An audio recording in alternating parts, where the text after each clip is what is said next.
आइए इन तीनों की स्टेबिलिटी कंपेयर करते हैं। बहुत मजेदार सवाल है, बहुत बड़ा है कि नहीं।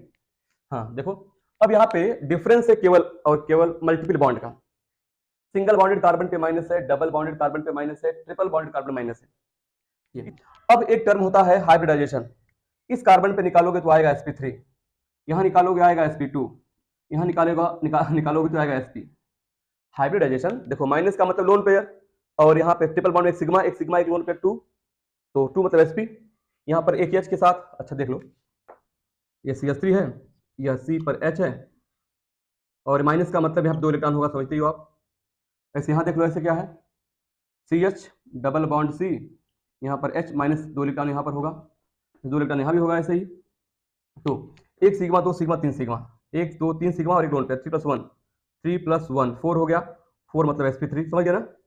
1 सिग्मा 2 सिग्मा, डबल में सिग्मा 1 पाई 1 होता है, मतलब सिग्मा से है, 1 सिग्मा दूसरा सिग्मा 2 सिग्मा एक लोन पेयर 3 मतलब sp2। यहाँ पर 1 सिग्मा, ट्रिपल में 1 सिग्मा होगा, एक लोन पेयर 1 + 1 1 + 1 2 मतलब sp। माइनस का मतलब लोन पेयर जानते हो नहीं यार, जैसे x और y के बीच ऐसे कोवेलेंट बॉन्ड है, ये बॉन्ड अगर इसकी होती है हेटेरोलिसिस, मतलब बॉन्ड के दोनों इलेक्ट्रॉन अगर यहाँ पे आ गए, तो x के पास x का इलेक्ट्रॉन तो है ही है, y वाला भी आ गया, एक माइनस हो जाता है और ये y प्लस हो गया, ये देखो 9 हो गया। माइनस का मतलब 2 इलेक्ट्रॉन वहाँ पे लोन पेयर होते हैं, इसलिए इसको लोन पेयर लिया गया है। निकालोगे हाइब्रिडाइजेशन, हाँ ठीक है, अब निकाल दिया हम लोगों ने। अब इसके आगे आते हैं, अब इसके बाद कहानी क्या होगी बेटे। यहाँ पे देखो कुल ऑर्बिटल है 4, कितने, 1 s और 3 p, 4 में s 1 है, 1/4 ना, यानी 25% s यहाँ पर है, 25% s करेक्टर। यहाँ पे आ जाओ, यहाँ पे sp2 है, 2p और 1 s, कुल 3 ऑर्बिटल्स हैं, 3 ऑर्बिटल में s अकेला है, 1/3 हो गया, मतलब 33.33, यहाँ लिखते हैं हम, इसमें 33.33% s करेक्टर है, ठीक है। और यहाँ पर 1 s 1 p, 2 ऑर्बिटल हैं, 2 में 1 s मतलब 50%, यहाँ पर 50% s करेक्टर है, बोलो है कि नहीं। s करेक्टर, और जानते हो कि s मतलब यह s सबसेल है ना, ऑर्बिटल, अगर s ऑर्बिटल मानते हो या s सबसेल मानते हो तो sp-df 4 सबसेल है, जानते ही हो आप।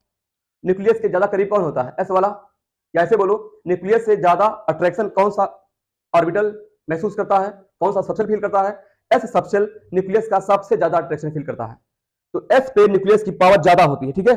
तो सबसे ज्यादा s करेक्टर होगा तो न्यूक्लियस की पकड़ उस पर ज्यादा रहेगी, मतलब सबसे ज्यादा उसकी होगी इलेक्ट्रोनेगेटिविटी। जब नाभिक न्यूक्लियस की तरफ जाएगा मतलब इलेक्ट्रॉन को अपनी तरफ विड्रा करेगा, कह सकते हो ना, तो आप जानते ही हो, इसे बोलेंगे हम लोग इलेक्ट्रोनेगेटिविटी जो होती है वह परसेंटेज ऑफ एस करेक्टर के डायरेक्टली होती है, परसेंटेज ऑफ एस करेक्टर के डायरेक्टली। और जब परसेंटेज ऑफ एस करेक्टर के डायरेक्टली है तो जितना ज्यादा एस करेक्टर उतना ज्यादा इलेक्ट्रोनेगेटिविटी। इसका मतलब क्या हो गया, triple bonded carbon, double bonded carbon और सिंगल बॉन्डेड कार्बन में ए वाला कार्बन सबसे ज्यादा होगा इलेक्ट्रोनेगेटिव, फिर ये वाला, फिर ये वाला। ट्रिपल बॉन्डेड कार्बन की ज्यादा होती है इलेक्ट्रोनेगेटिविटी डबल बॉन्डेड कार्बन से, डबल बॉन्डेड कार्बन ज्यादा होता है इलेक्ट्रोनेगेटिव सिंगल बॉन्डेड कार्बन से। क्लियर हो गया इससे, बोलो हाँ। अब एक छोटा सवाल देखो आपके सामने, अगर बेटा अभी ऐसा आपके सामने हो, एक दिया गया हो CH3 CH2 माइनस, यहाँ पे ऐसे है, एक दिया गया हो CH3O माइनस, तो जरा बताओ हमको कौन ज्यादा स्टेबल होगा, O माइनस या C माइनस, बोलो। ठीक है, C माइनस ज्यादा स्टेबल होगा कि O माइनस। हाँ भाई, माइनस अगर अलग अलग एटम पे है, यह जो कह रहे हैं सभी पे C है, हम लोग अगर अलग अलग एटम पे चार्ज है नेगेटिव चार्ज, तो नेगेटिव चार्ज आता कैसे, इलेक्ट्रॉन गेन करने से, तो जिसके अंदर इलेक्ट्रॉन गेन करने की टेंडेंसी ज्यादा होगी उसके अंदर नेगेटिव की स्टेबिलिटी ज्यादा होगी। और ज्यादा इलेक्ट्रॉन को अपनी तरफ खींचता कौन है, जो जिसकी ज्यादा होती है इलेक्ट्रोनेगेटिविटी।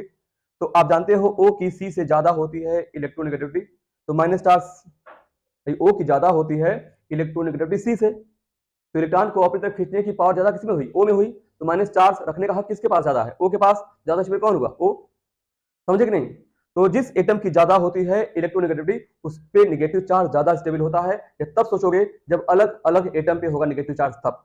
क्लियर, यहाँ देखो अलग अलग टाइप, मतलब यह C है, ये भी C है, लेकिन इनकी अलग अलग है इलेक्ट्रोनेगेटिविटी। इस केस में ट्रिपल बॉन्डेड कार्बन पे नेगेटिव ज्यादा स्टेबल होगा, इस वजह से तो कहा जाता है कि ज्यादा स्टेबल है इससे, ज्यादा स्टेबल है इससे। क्लियर, ये हो गया इसका स्टेबिलिटी का ऑर्डर। सेम आंसर जो है दिख गया है।